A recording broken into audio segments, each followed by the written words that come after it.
स्वागत एवं अभिवादन सभी का। कक्षा का प्रारंभ पुनः एक छोटी सी कथा से। एक पिता सदैव अपने बेटे को पढ़ने के लिए कहते रहते थे, जैसे प्रायः सभी करते हैं। बेटा परेशान रहता था। एक दिन उसने कहा, पिताजी, मेरा सपना पढ़ाई करना नहीं है।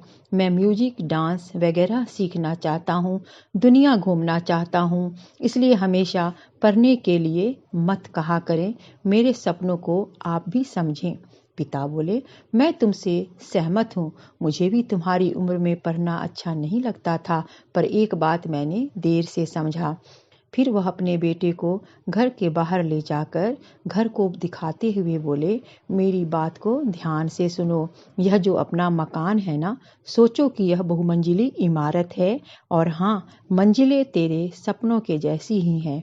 जरूर अपने मन की करो, पर इतनी बड़ी सपनों की बिल्डिंग कहाँ बनाओगे? जमीन पर ही ना। फिर नींव भी तो रखनी पड़ेगी, क्योंकि नींव मजबूत होगी तभी मकान भी मजबूत होगा। वैसे ही तेरे सपनों को पूरा करने के लिए तुझे आज मेहनत करना पड़ेगा, ज्ञान अर्जित करनी पड़ेगी। बेटे की आंखों में आंसू आ गए। जिस पढ़ाई को वह बोझ समझता था, अपने सपनों का रुकावट समझता था, वह तो एक रास्ता निकला। वह खूब मेहनत करने लगा और बाद में बड़े होकर उसने अपने सपनों को भी पूरा किया। तो आज का जो पाठ हम भ्रांतः बालः पढ़ने वाले हैं, वह कथा भी इसी से मिलती जुलती है। इस कथा में भी विद्यार्थी की मनोदशा कैसी होती है, क्षणिक सुख का कार्य करने के कारण उसके जीवन में उसका क्या बुरा प्रभाव पड़ता है, इसका बड़े ही अच्छे ढंग से चित्रण किया गया है। बड़ों की बात को मानकर सन्मार्ग पर चलने का भी बड़ा सुंदर चित्रण है। ठीक है, तो हम लोग जो आज पाठ को पढ़ेंगे उसे हम शुरू करते हैं। भ्रांतः कश्चन बालः पाठशाला गमन वेलायाम क्रीडितुम निर्जगाम। कोई गलत रास्ते पर पड़ा हुआ बालक पाठशाला जाने के समय खेलने के लिए चला गया। किंतु तेन सह केली भी कालम क्षेप्तुम तदा कोऽपि न वयस्येषु उपलभ्यमान आसीत्। किंतु उसके साथ खेल के द्वारा समय बिताने के लिए कोई भी मित्र उपलब्ध नहीं था। यतः ते, क्योंकि वे सर्वे अपि सभी भी पूर्व दिन पाठान स्मृत्वा विद्यालय गमनाय त्वरमाना बभूवु। वे सभी पहले दिन के पाठों को स्मरण करके विद्यालय जाने की शीघ्रता में थे। तंद्रालु बालः, वह आलसी बालक, लज्जया तेषां दृष्टि पथमपि, लज्जावश उनकी दृष्टि से बचता हुआ, परिहरन एकाकी किमपि उद्यानम प्रविवेश, अकेला ही किसी उद्यान में प्रविष्ट हो गया।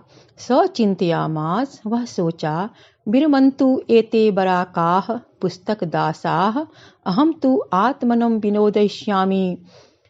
ये पुस्तकों के दास यहीं रुकें, मैं तो खुद ही अपना मनोरंजन करूंगा। ननु भूयो द्रक्ष्यामि क्रुद्धस्य उपाध्यायस्य मुखम, निश्चय ही क्रुद्ध गुरु का मुख मैं बाद में देखूंगा। संतु एते निष्कुटवासिनः एव प्राणिनो मम वयस्या इति। वृक्ष के कोटर में रहने वाले ये प्राणी, ये पक्षी मेरे मित्र बन जाएंगे। अथ सः पुष्प उद्यानम व्रजंतम मधुकरम दृष्ट्वा क्रीडा हेतु आहवयत।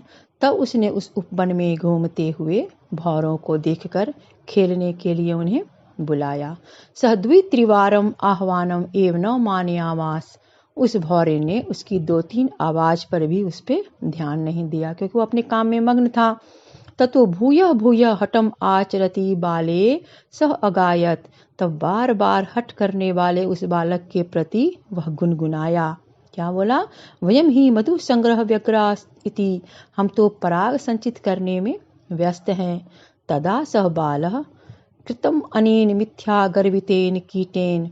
तब उस बालक ने मन में इस घमंडी कीड़े को छोड़ो इति अन्यतो दत्त दृष्टि चटकम एकम चंचवा तृणशलाका आदिकम आददानम अपश्यत। ऐसा सोचकर दूसरी ओर देखा तो एक चिड़िया को चोंच में घास, तिनका इत्यादि उठाते हुए देख रहा था।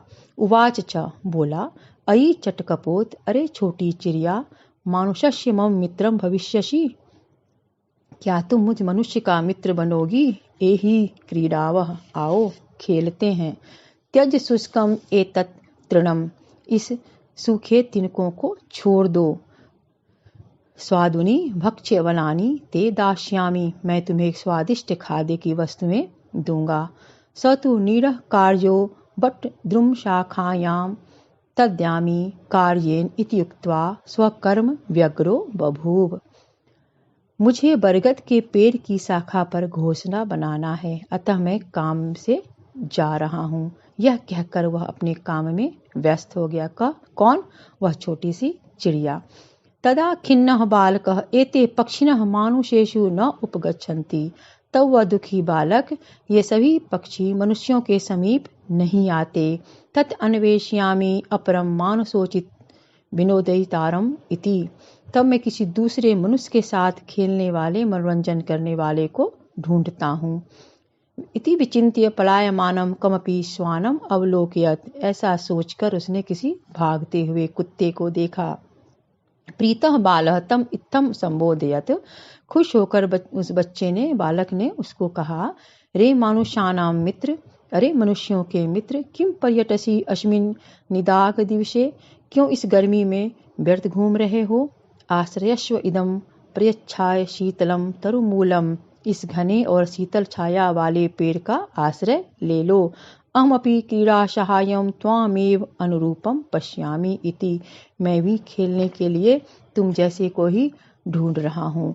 कुक्कुरः प्राह, यो माम पुत्र प्रीत्या पोषयति स्वामिनो गृहे, तस्य रक्षा नियोग करणात् मया ईषदपि न भ्रष्टव्यम।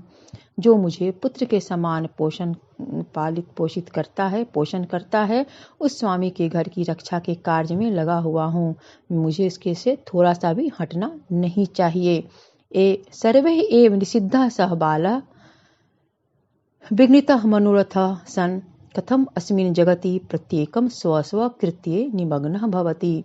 इस प्रकार सबके द्वारा मना किए जाने के बाद टूटे मनोरथ वाला वह बालक सोचने लगा, इस संसार में प्रत्येक प्राणी अपने अपने काम में व्यस्त है। न कोऽपि माम वृथा कारक्षेपम सहते, कोई भी मेरी तरह से समय को बर्बाद नहीं कर रहा है। नमः एतेभ्यः, इनको नमस्कार है। ये में तंद्रालुतायाम कुत्सा संपादिता, जिन्होंने मेरे मन में, मेरे हृदय में आलस्य के प्रति घृणा उत्पन्न कर दी। अत सोचितम अहमपि करोमि, आज से मैं भी अपने लिए उचित कार्य करूंगा। इति विचार्य त्वरितम पाठशालाम उपजगाम, जल्दी से यह सोचकर वह पाठशाला को गया। ततः प्रभृति स विद्याव्यसनी भूत्वा महती वैदुषीम प्रथाम संपदम च लेभे, तब से वह विद्याधन में रुचि लेकर बहुत विद्वता, कीर्ति और धन को पाया। तो अगर हम सही समय पे अपने काम को करते हैं और बड़ों के बातों को समझते हैं, सन्मार्ग पर चलते हैं, तो हमेशा सही होते हैं। ठीक है।